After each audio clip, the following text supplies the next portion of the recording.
No one told us it was okay to fail. No one told us that it was actually admirable to fail, because that is how we learn. It is how we grow. Welcome, badass entrepreneurs. It's time to hear the world's movers, shakers, and difference makers spill their secrets for unlimited success. So strap in, for Badass Entrepreneurs Only begins now. Welcome, badass entrepreneurs. I am Coach Dan Gordon, and thrilled once again to be speaking with you, and thrilled to be bringing my guest. So Carrie Vee is all about reducing stress.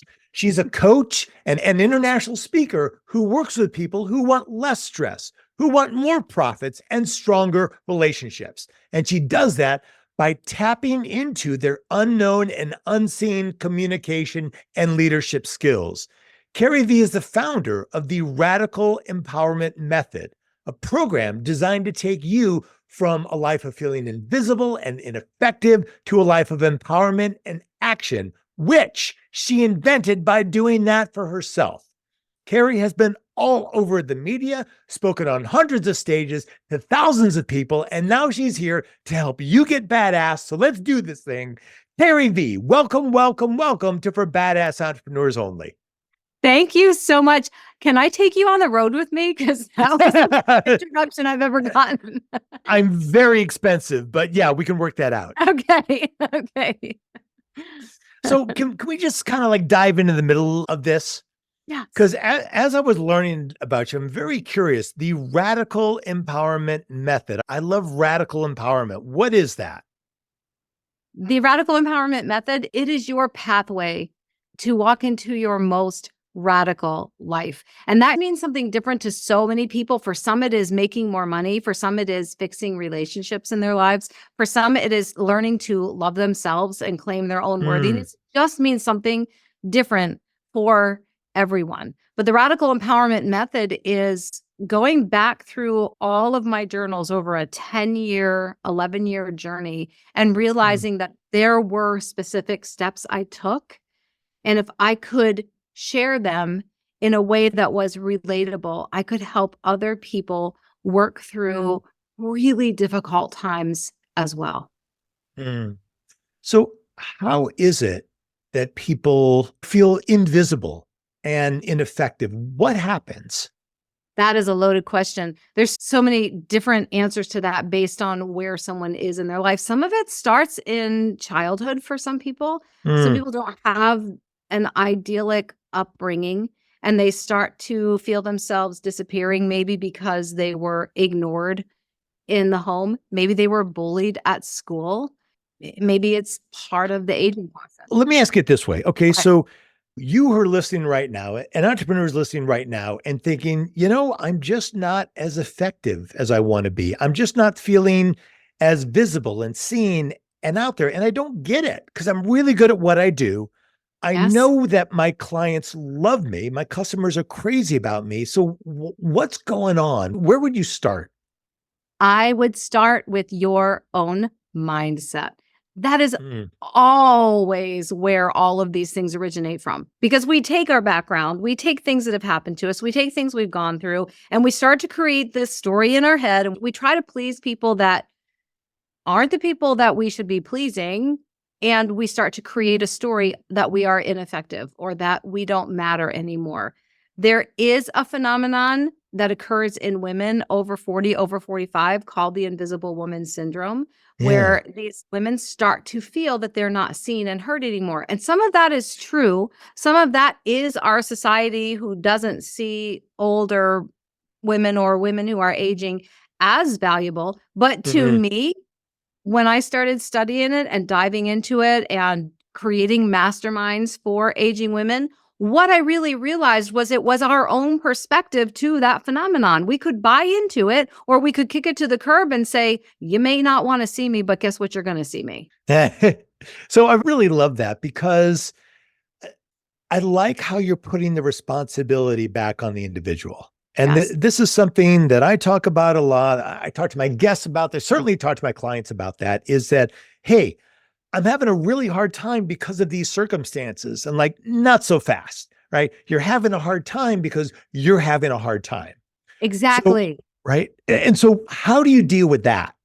Oh, I just recorded a video for one of my memberships on this topic. You are as worthy as you believe you are, and you are not as worthy as you believe you are.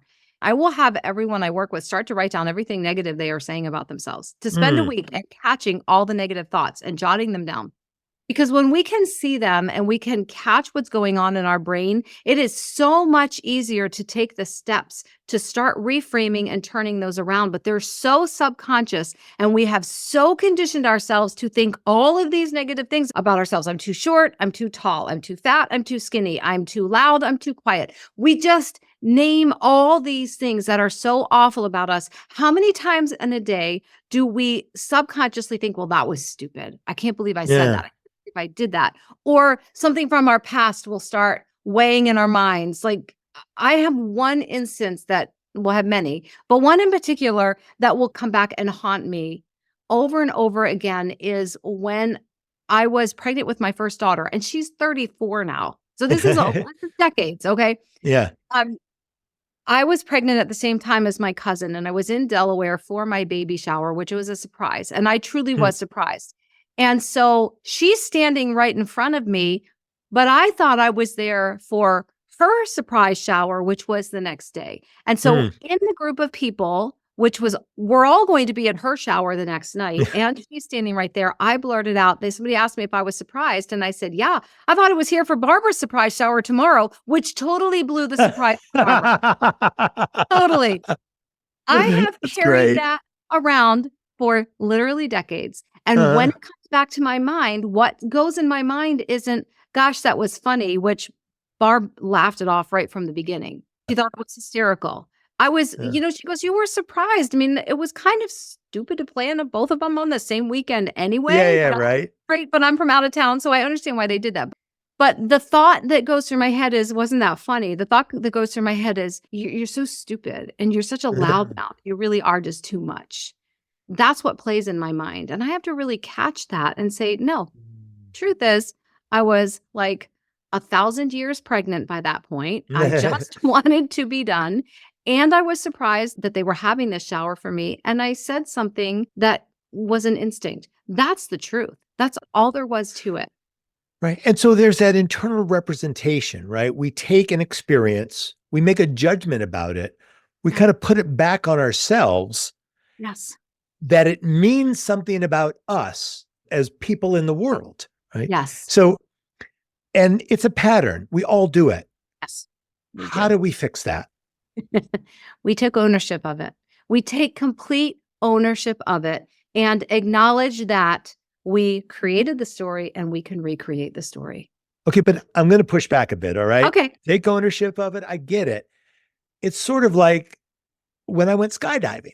And it's like, Okay. well, how do you go skydiving? You just fall out of the plane. It's easy. But when that door is open Uh-huh. and I was looking out, I was like, whoa, this is really scary, right? So when it's time to take ownership or whatever, our emotions will always derail us. Always. So what do we do so our emotions don't derail us and we can take ownership? Mm. I was working with someone on this today. We actually dialed back and found the physical sensation that she was feeling when Mm, she felt herself beginning that spiral. What was the physical feeling? And for this person, it was a pit in their stomach. For me, it is my heart starting to race. When I feel that, I know that I am on a path to derail. And mm, I can, and I taught her the same. You can tap into that and realize I'm starting to derail now. I'm going to take specific action to allow myself to think about the thoughts that are swirling and catch them, write them down. If I don't have time to write them down, I'm at least going to acknowledge them. And then I'm going to tell myself, none of these thoughts are true. These thoughts that are making my heart race or yeah. making my stomach hurt or making my knees go weak, these aren't true.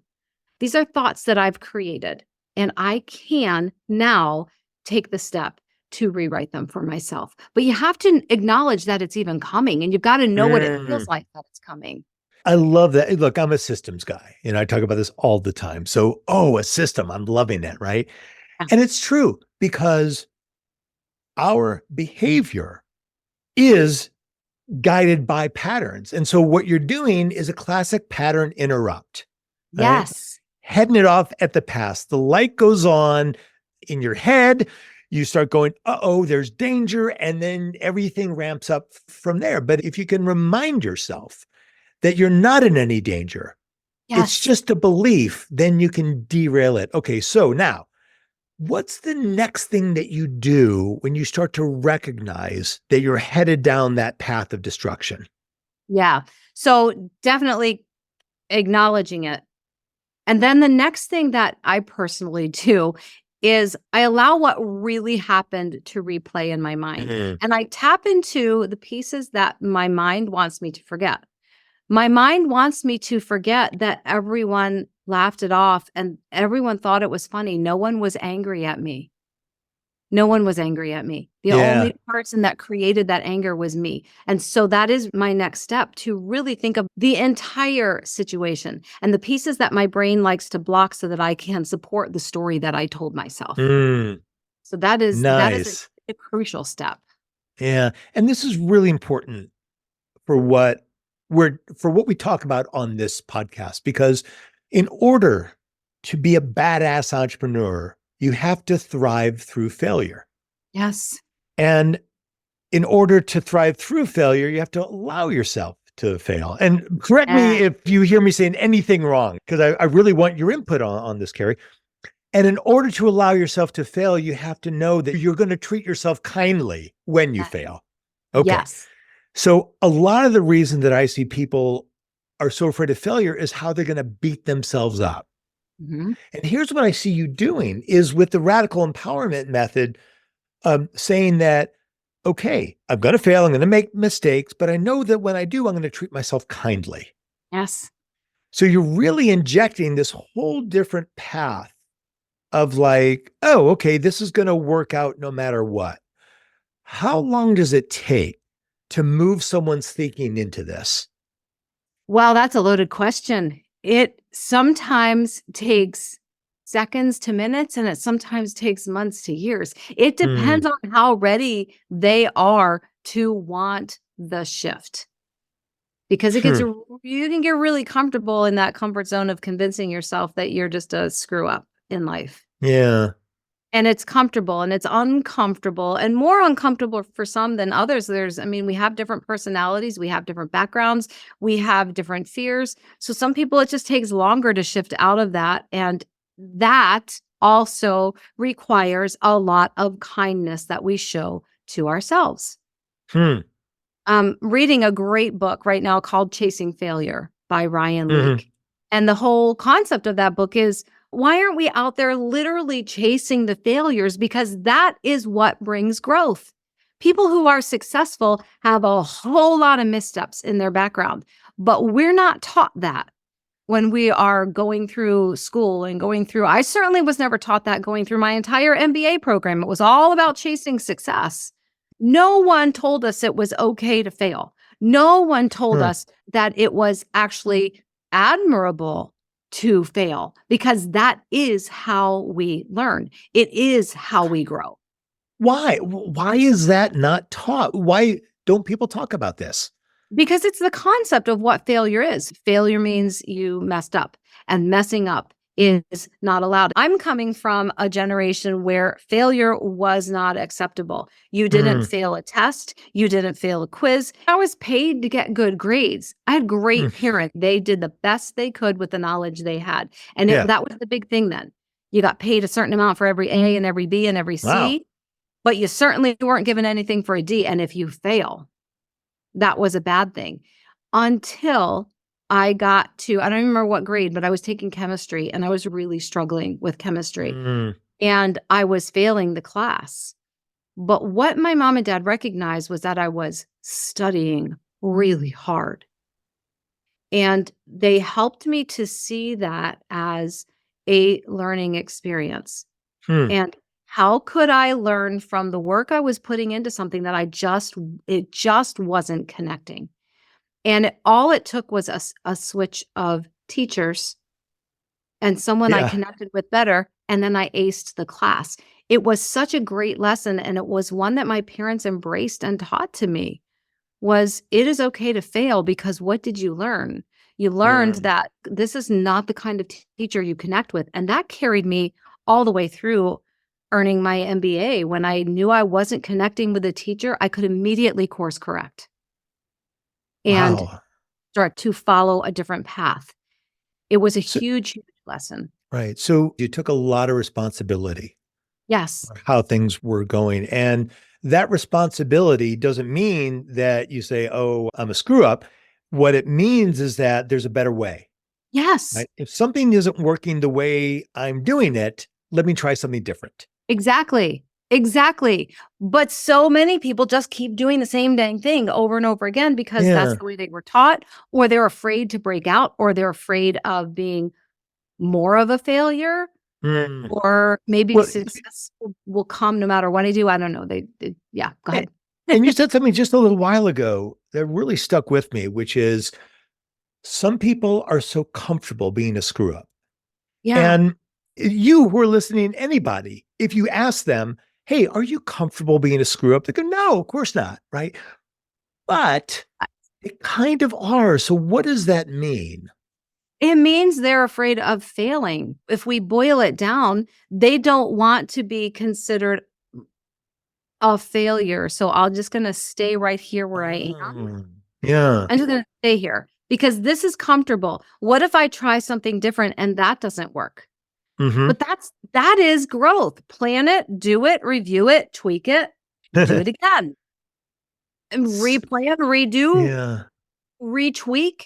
That is the definition of building a success in any area of your life. I mean, I've had 4 children. Not a one of them came with a little thing on their toes that told me exactly how to raise this child.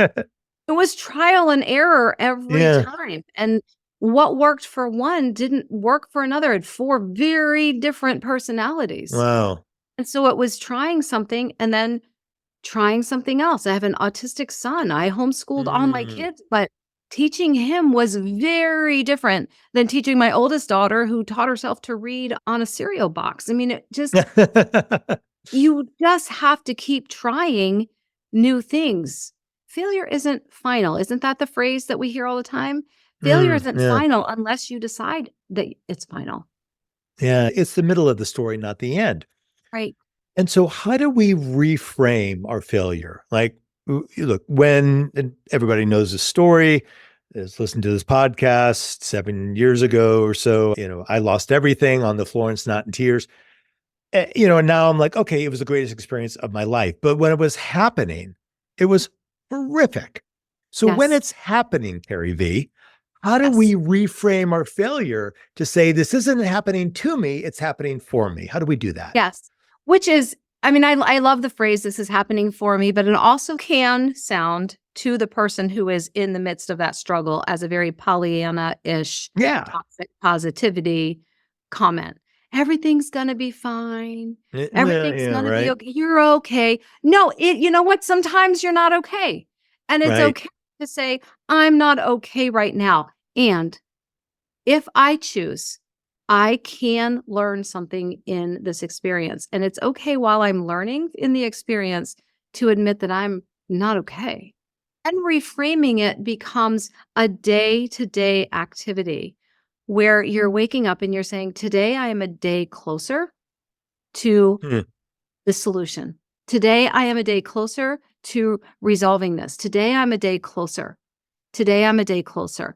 If Yeah. we wake up every day with that mindset, we can start to reframe this temporary failure into a pathway to a brighter future. It's just going to take that time. And Mm, instead of trying to act like everything's okay because it's not, stop trying to act like everything's okay and admit that it's not and allow yourself to feel the feelings. Give yourself time, be kind to mm. yourself, and then allow yourself to stand back up and start moving forward one day at a time, knowing you are one step closer today than you were yesterday. Wow, so well said. And I know that gratitude is really important to you. And when someone is in the midst of a struggle or a failure or a lot of self-judgment, and you say, well, what are you grateful for? You're going to get a reaction like, I'm not Yes. grateful for anything, or shut Uh-huh. up. What am I supposed to do here? How do you get someone into a gratitude mindset when they're in that kind of pain? Yeah. That's a great question. When I am working with clients, the first question of any call, whether it's a group coaching or a one-on-one coaching, is what are you grateful for? And there are Mm, times that I will have a client say to me, actually it happens often, I'm not thankful for anything today. yeah. And there is no judgment coming back from me when they say that. I simply say, okay, and we move Mhm. on. We move on to the call. Then as the call is going on, because that question has been asked, they will eventually come back and say, I am grateful that I had coffee this morning or that I had Mm, breakfast this morning. It's helping them reframe what is truly going on in their life and that there is something to be hmm. grateful for, and allowing them to see that gratitude can come in a very small package. And it doesn't have to be, I'm grateful for my $1 million client today. Yeah, Of course, when you have that, you're going to be yeah. super grateful, right? But Yeah. your toothbrush and toothpaste are pretty cool to be grateful for too. When you ask that question and they say, I'm not grateful for anything, the worst thing you can do is say, are you serious? You can't come up with anything? You simply Hmm. acknowledge Yeah. their space right now. Their Right. space is so dark that they can't grasp it. Allow them to not grasp it.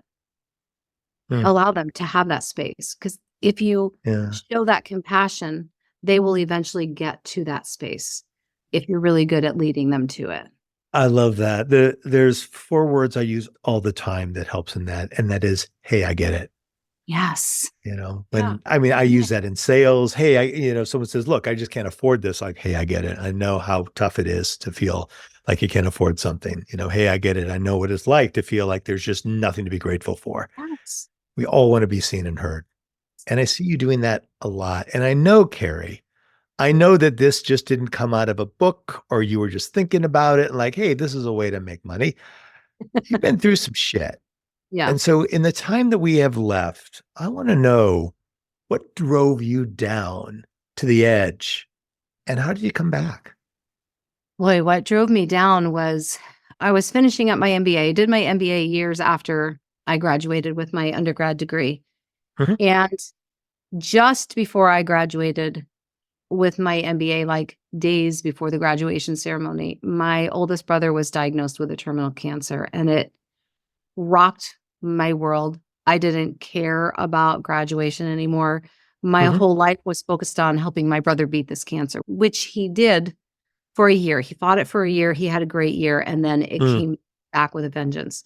mm, And losing my brother was a huge catalyst of change in my life. I saw the devastation it brought to my mom and dad, how they navigated through the death of their mhm, oldest child. And mm, my brother left me with a challenge to spend the rest of my life pouring into the lives of others, helping them mm. choose life while they still had life to choose. And that was 1 week to the day before he passed away that he challenged me with that, to step out of this corporate jail that I had locked myself into and allow myself to become the badass entrepreneur that he knew I was, and giving myself the permission to go out there and build the skill set on the talents that I had been given. He really challenged me to do that. What happened to you after he died? After he died, I did nothing. I did nothing to fulfill Right. the promise. For how long were you in a space of grief and loss? I would say in a lot of ways I am still there. I Mm. mean, And how it long was ago was this? it was in 2010. Okay. 2010, 14 years this month. Then, yeah, and I'm driving towards something here. So, how long would you say you were in a state of profound grief and loss, and just sort of in, maybe inconsolable or unmotivated? In that loss, Mm. about 6 months. And It's been a series of losses, so that's yeah, been the challenge, yeah. there's been others. There have been others, yes. What else has happened? Yeah. So 4 years after we lost my brother, we lost my dad to, as his doctor described it, a broken heart that had never healed. He Yeah. died in 2014. Things kind of went along pretty smoothly for a bit after that, but in 2020, December of 2020, I was diagnosed with the same cancer that took my brother. And Yeah. that caused a major grief pattern. I had the life-saving surgery in January of 2021 and lost my mother in May of 2021 to the same cancer. It has been a lot to unpack, and I've learned through the years how to navigate life through a blanket of deep Yeah. grief. I never thought of my life as being losing all these key people in my Yeah. life. You know what I mean? I was supposed to grow old with my brothers, and that's the way it was supposed to be. And unfortunately, through the years, the losses have caused a lack of relationship with my only other remaining sibling. So it's like I'm on an island by myself. How do you keep navigating through that? How do you keep making wise choices? So grief has been a pretty significant part of your life for 15 years. Yes, it has been. Okay. It has been. And yet you've managed to find yourself in all of this, right? Yes, And so when you talk about the radical empowerment method, it had to be radical, it right? had. It couldn't be a simple step-by-step little, right? I mean, you had to just put a cinder block on the gas pedal and head Yeah, in that direction. Am I correct on this? 'Cause tell you me if I'm are. not. No, you are very correct. It was Okay. more than just journaling every day that got me through it, for sure. Right. What was it then? Well, journaling had a part of it for sure, but it Yeah. was also learning to embrace laughter, even if I was grieving. I mean, for a long time, I felt Mm. like it was wrong. I just lost my brother. Are we allowed to laugh? Yeah. It's a very weird feeling. And again, my dad stepped in and said, we Mm. need to laugh. We need to remember the good times. It's okay to laugh and grieve at the same time. That was part of it. Part of it was being okay with some days feeling like I had nothing to be grateful for because Mm. I felt like I was burying people. I mean, favorite aunts even since then, 2 of them since then. It's just been so much. Just And so digging deep and allowing myself and giving myself permission to feel all the feelings is a yeah. huge part of the radical empowerment method. Too many coaches shove people's feelings down. Too many speakers shove people's feelings down and Yeah. almost make them feel like their feelings don't matter or their feelings are wrong. Yeah. That, hey, what do you mean you have nothing to be grateful for? Gratitude turns what you have into enough. Well, sure it does. Yeah. Sure it does. And when you are standing at the casket of someone you love, it is really hard to dig up a piece of joy, laughter, and gratitude. It's really hard. Yeah. And it's okay to acknowledge that it's really hard. And maybe right now you can't come up with anything.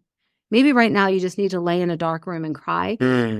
You need the permission to do that. That is what brings radical empowerment. That's what brings a whole radical change in your life is allowing yourself the space to grieve. But in our day and age and in the environments in which most of us live, it's not okay for us to not be okay. And we have Yeah. to change that rhetoric. We have to change that. Most people are so uncomfortable with grief that if Yes. they see someone else grieving, they want to stop them from grieving, Yes, right? they do. Because it's a mirror, right? Yes. We must grieve. We Yes. must. And there is no happy face on it. And it's so beautiful, Carrie, that you not only found a way to navigate yourself through that, but you take others through that. It's so important.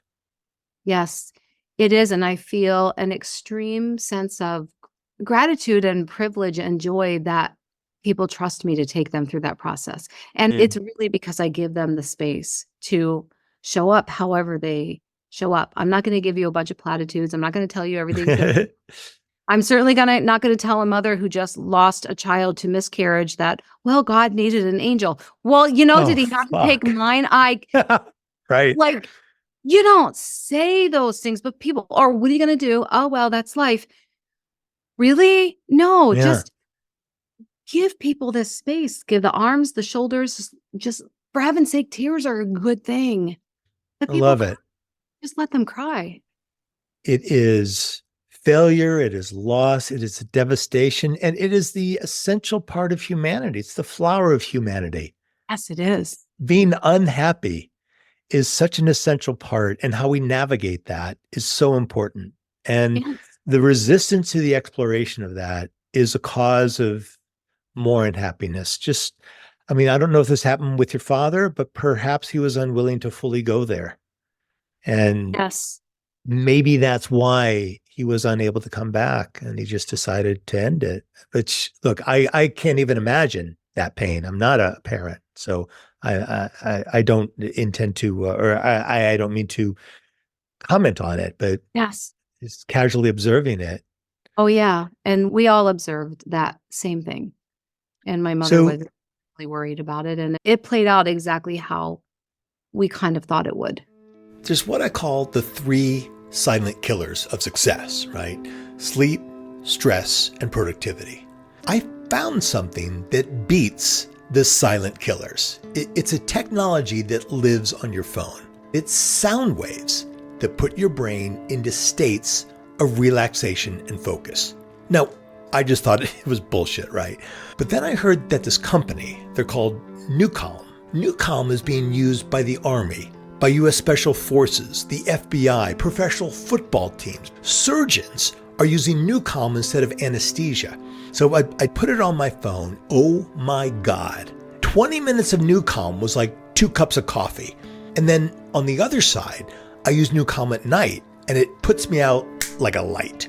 Now, if you want a free week of Newcalm, just text the word CALM, CALM, to this number, 213-409-8366.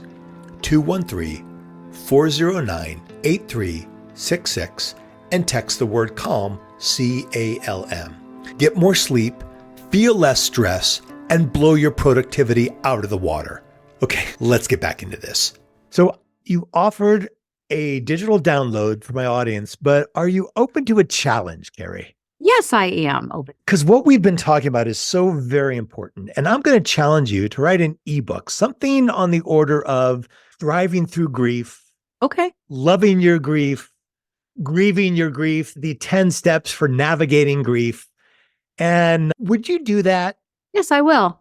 I Yes, I would will. love that. And so to get this book that Carrie has yet to write, but she will, just text Carrie Vee, Carrie, and the letter V, Carrie, and the letter V to this number, 213-409-8366.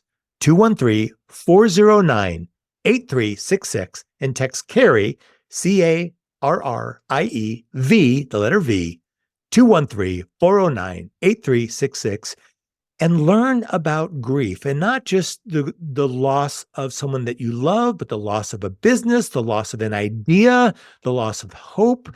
It is essential to learn how to navigate this, because as you do, it becomes easier and you become less frightened and less risk averse.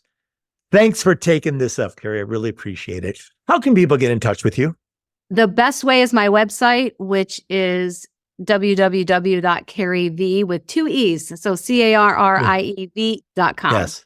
And everything is on there, how you can find me, all of my social media links, email, it's all on that webpage. If we did a search for Carrie Vee on LinkedIn, are we going to find you? You are going to find me. Okay. And of course, it'll all be in the show notes. Carrie Vee, thank you for being on for Badass Entrepreneurs and for sharing your truth with us. It's been essential. I sincerely appreciate it.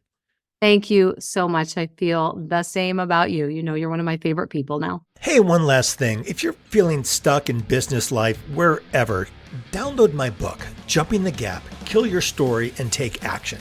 In this book, you'll see how the stories that you tell yourself are stopping yourself from living your greatest life. Just text the word GAP, G-A-P, to this number, 213-409-8366. 213-409-8366, and text the word GAP. It's a short read, it's fun, it's easy, and if you hate reading like I do, you can grab the audiobook. It's at that same link. Just text the word GAP, G-A-P, to 213-409-8366. You'll love it. All right, that's it. Go out there and be badass today.